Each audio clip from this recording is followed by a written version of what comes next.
ये कहानी है विजयपुर नामक एक गांव की और उसमें रहने वाले लोगों की। यह गांव लंबे समय से एक भयंकर समस्या से पीड़ित था। वह एक विशाल रेगिस्तान के नज़दीक था और वहां साल में केवल एक बार वर्षा होती थी, जिससे उनके पोखर और कुएं भर जाते थे।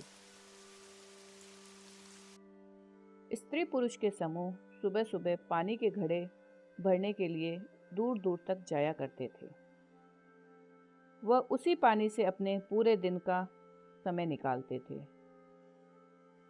स्वाभाविक रूप से कोई भी इस कीमती जल की एक बूंद भी बर्बाद करना बर्दाश्त नहीं करता था। हर जगह पानी की किल्लत थी। इस गांव में एक लड़का रहता था जिसका नाम था अर्जुन। अर्जुन गांव के एक छोटे से दुकान का मालिक था। वह दिन भर अपनी दुकान में बैठकर रोजमर्रा की चीजें बेचा करता था। एक दिन की बात है। सूरज तेजी से चमक रहा था और गर्मी अपने चरम पर थी। अर्जुन अपनी दुकान पे बैठा हुआ था।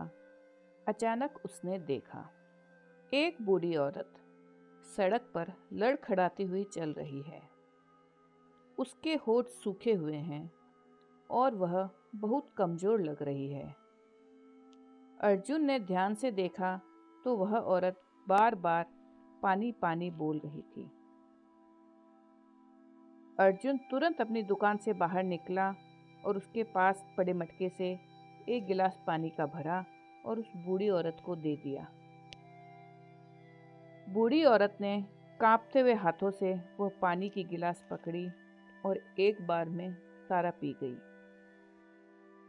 बूढ़ी औरत ने फिर कहा, और पानी। अर्जुन ने बिना कुछ सोचे झट से घड़े में गिलास डाला और एक गिलास और उस बूढ़ी औरत को पानी दे दिया। बेचारा अर्जुन अब क्या ही करता। उसने अपने पूरे दिन का पानी उस बूढ़ी औरत को दे दिया। फिर उसने मन ही मन ये सोचा कि चलो कोई नहीं, मैंने आखिर किसी जरूरतमंद की मदद ही की है। पानी पीने के बाद वह बूढ़ी औरत अर्जुन की तरफ देखी और मुस्कुराई और बोली, मेरे बेटे, हमेशा इसी तरह दयालु बने रहो। जिस तरह तुमने मेरी मदद की है, उसी तरह तुम्हारे आसपास रहने वाले हर व्यक्ति की इसी प्रकार मदद करो। ईश्वर तुम्हारा भला करेगा। फिर उसने अपनी छड़ी उठाई और धीरे धीरे वहां से चली गई। उस बूढ़ी औरत के जाने के बाद अर्जुन भी अपने काम में वापस लग गया। दोपहर में गर्मी और भीषण हो गई। कुछ समय बाद अर्जुन को ऐसा लगा मानो उसका सर दर्द से फटा जा रहा है। उसके होठ सूखने लगे और गला शुष्क हो गया। अर्जुन को बहुत जोर की प्यास लगी थी, परंतु वह बूढ़ी औरत सारा पानी खत्म कर चुकी थी।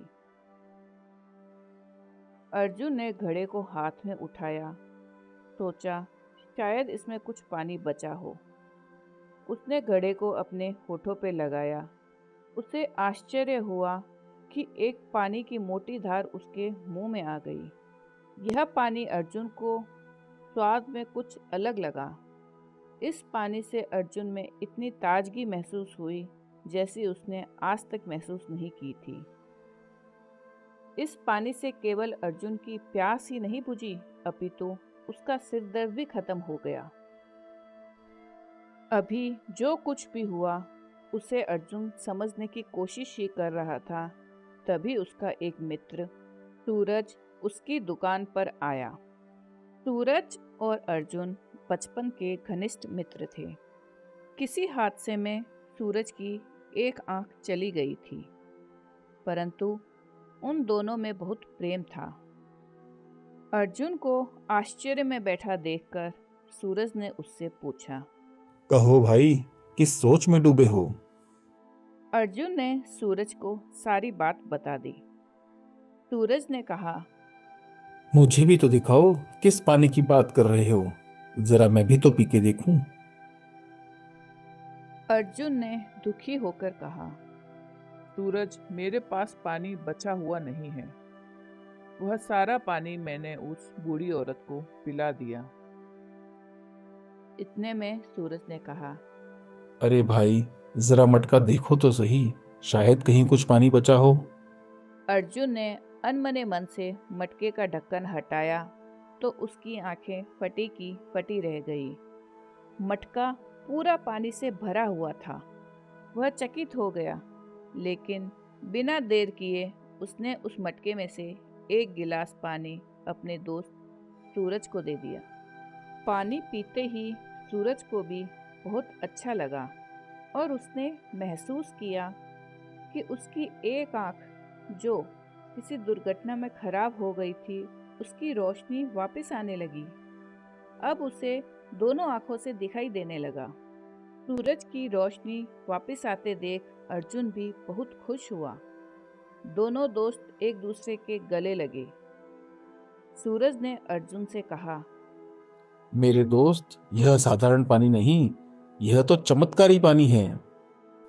अर्जुन समझ गया था कि जिस बूढ़ी औरत की उसने पानी पिला के मदद की थी, यह सब उसी के आशीर्वाद से हुआ है। अर्जुन ने मन ही मन उस बूढ़ी औरत को धन्यवाद दिया। यह खबर पूरे गांव में आग की तरह फैल गई। अरे बहन, क्या तुमने उस चमत्कारी पानी के मटके के बारे में सुना? हाँ बहन, सुना तो है। लोग कहते हैं कि बड़ा ही चमत्कारी मटका है और उसके पानी से हर तरह की बीमारी ठीक हो जाती है। अर्जुन के पानी की मांग पूरे गांव में थी। अर्जुन सबकी मदद करने लगा। कभी किसी को बुखार होता या किसी का बच्चा बीमार होता तो अर्जुन के यहाँ आता और अर्जुन उसे पानी पिलाता, जिससे उनकी बीमारी दूर हो जाती। उस छोटी सी दुकान ने अब एक अस्पताल का रूप ले लिया था। अर्जुन उस पानी के बदले किसी से भी कभी भी कोई पैसे नहीं लेता था, परंतु फिर भी लोग अपनी इच्छा से उसके लिए कुछ उपहार या पैसे, कुछ न कुछ छोड़ के जाते थे, जिससे उसका जीवन यापन हो जाता था। इस प्रकार काफी समय बीत गया। एक दिन अर्जुन हमेशा की तरह लोगों की मदद कर रहा था। तभी वहां एक अमीर जमींदार का सेवक आया और उसने अर्जुन से कहा, मेरे मालिक बीमार हैं, मेरे साथ चलो और उन्हें अपना पानी पिलाओ। अर्जुन ने जवाब दिया, अपने पीछे जमा भीड़ के लोगों को देखो, जो अपनी अपनी बीमारी का इलाज के लिए इंतजार कर रहे हैं। उनकी मदद किए बिना मैं यह जगह कैसे छोड़ दूं और तुम्हारे मालिक के पास कैसे जाऊं? क्या तुम्हें पता है ये बीमार लोग धूप में कितनी देर से खड़े हैं? मेरे वहां चलने की बजाय आप अपने मालिक को यहाँ ले आइए, मैं उन्हें यहीं पानी पिला दूंगा। सेवक ने कहा, अर्जुन, इन गरीब लोगों की मदद करके तुम्हें क्या मिलता है? थोड़ा सा धन, कपड़े। मेरे साथ मेरे मालिक के पास चलो, वे तुम्हें इतना उपहार व धन देंगे कि तुम्हारी पूरी जिंदगी आराम से निकल जाएगी। यह सब सुन अर्जुन के मन में लालच आ गया। यह सच था, क्यों न एक अमीर आदमी को ठीक करके अपनी सारी जरूरतों की पूर्ति कर लूं। अर्जुन ने बाहर खड़े लोगों को कहा, आज पानी खत्म हो गया, अब आप सब लोग कल आना। इस प्रकार सबको वापस लौटाकर वह उस जमींदार के साथ उसके घर चला गया। इस तरह धीरे धीरे अर्जुन बदल गया। अब जहाँ कहीं भी उसे कोई अमीर बीमार दिखता तो वह पहले वहीं जाता।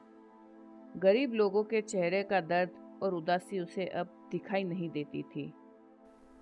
इस तरह दिन गुजरते गए, मौसम बदले, फिर से वही गर्मियाँ आ गई। एक दिन अर्जुन अपनी दुकान में बैठा बही खाता लिख रहा था। तभी उसके कानों में एक बूढ़ी औरत की आवाज़ आई, वही कांपती हुई सी आवाज। बेटा, पानी। चौंक कर उसने उसकी ओर देखा। क्या यह वही वृद्ध औरत है जिसने मुझे जादुई घड़ा दिया था? परंतु उसने देखा उस वृद्ध औरत के पीछे एक राजा का संदेशवाहक खड़ा है। वह संदेशवाहक बोल रहा था। जल्दी चलो, जल्दी चलो, महारानी को मच्छर ने काट लिया है, जल्दी चलो। इधर वह बूढ़ी औरत कह रही थी, बेटा, पानी। बेटा, पानी। एक तरफ वह मैली कुचेली साड़ी पहनी हुई बूढ़ी औरत, जो वह भी हो सकती है जिसने उसे घड़ा दिया था और नहीं भी। दूसरी ओर स्वयं राजा का संदेशवाहक। अर्जुन ने सोने के सिक्कों की कल्पना की जो उसे पानी पिलाकर महारानी को मिलने वाले थे। उसे दोनों में से किसी एक को चुनना था, इसीलिए उसने रानी जी के पास जाना चुना। अर्जुन ने घड़ा उठाया और जाते जाते उस बूढ़ी औरत को बोला, अम्मा, तुम यहीं रुकना, मैं जल्द ही वापस आ जाऊंगा। ऐसा कहकर वह उस संदेशवाहक के साथ रानी जी के महल में चला गया। जैसे ही अर्जुन ने रानी जी को पानी पिलाने के लिए घड़े में हाथ डाला तो घड़ा एकदम सूखा पड़ा था। उसमें पानी की एक भी बूंद नहीं थी।